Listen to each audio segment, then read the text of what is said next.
ternyata virus yang dinyatakan oleh WHO itu menular dari manusia ke manusia, ternyata tidak terbukti. Bayangkan saja kalau saya menerima itu, oh iya, dan kita silau dengan ahli-ahli asing itu ya, takut. Pasti terjadilah pandemi pada tahun 2006. Sudah 1,5 tahun COVID masuk Indonesia. Masih ada yang menganggap ini konspirasi? Ya, virus COVID-19 ini sejak masuk Indonesia sudah membuat pro dan kontra di kalangan masyarakat. Ada yang bilang ini nyata berbahaya, ada yang menduga ini adalah konspirasi globalis dengan perusahaan-perusahaan farmasi besar untuk menjual vaksin. Coba kita lihat ya, dari dua sisi. Ada pernyataan bahwa orang-orang yang percaya teori konspirasi ini adalah orang-orang halu, yang membuat teori sendiri karena mereka gagal paham. Kalau melihat sejarah, sebagai contoh ribuan tahun yang lalu, penyakit epilepsi dianggap sebagai penyakit yang diakibatkan oleh hal-hal supranatural yang kemudian dipatahkan oleh seorang dokter Yunani kuno, Hippocrates, pada tahun 400 sebelum Masehi, yang dalam tulisannya mengatakan bahwa tidak ada yang namanya penyakit yang disebabkan hal-hal gaib. Yang ada hanya ketidakpahaman manusia akan apa yang terjadi dan akhirnya mengambil kesimpulan dari keterbatasan pemahaman mereka. Nah, bagi orang-orang yang percaya COVID ini adalah sebuah konspirasi pun, mereka mempunyai pemahaman yang beragam. Ada yang bilang COVID ini tidak ada yang bilang COVID ini ada, cuma tidak seberbahaya yang diberitakan di media mainstream. Di Indonesia sendiri, salah satu yang sangat lantang menyuarakan keberanian untuk melawan narasi COVID ini adalah Jerings SID. Kalau mau ngomongin pandemi, di Indonesia pernah terjadi satu wabah yang cukup menggemparkan di tahun 2004, yaitu virus flu burung atau H5N1. Saat itu wabah ini terjadi di era Susilo Bambang Yudhoyono dan Menkes Siti Fadila Supari. Bahkan WHO kala itu sempat akan mendeklarasikan flu burung sebagai pandemi yang pusatnya di Indonesia.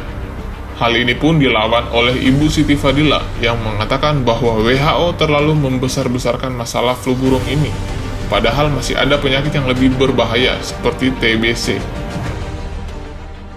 Saya mengusir pakar dari WHO karena WHO pada waktu itu akan mendeklarasikan pandemi yang epicentrumnya di Indonesia, di Kabanjahe, Tanah Karo. Nah, menurut saya tuduhan WHO itu tidak benar karena dia menuduh human to human transmission.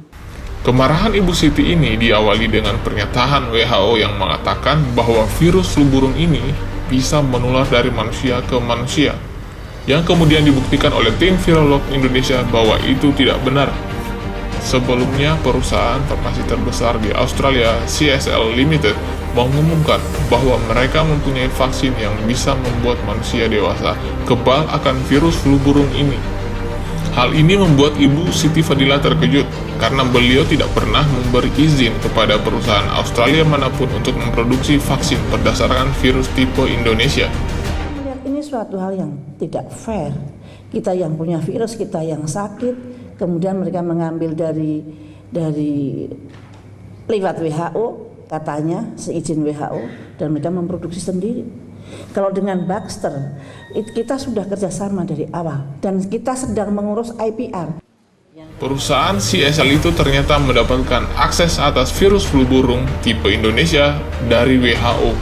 Akhirnya beliau pun menyetop pengiriman spesimen virus flu burung ke WHO. Indonesia tidak akan membagikan sampel virus flu burung ini tanpa perjanjian bahwa virus ini tidak akan digunakan untuk mengembangkan vaksin komersil yang mahal. Berkat keberanian beliau pun, akhirnya virus flu burung batal menjadi pandemi.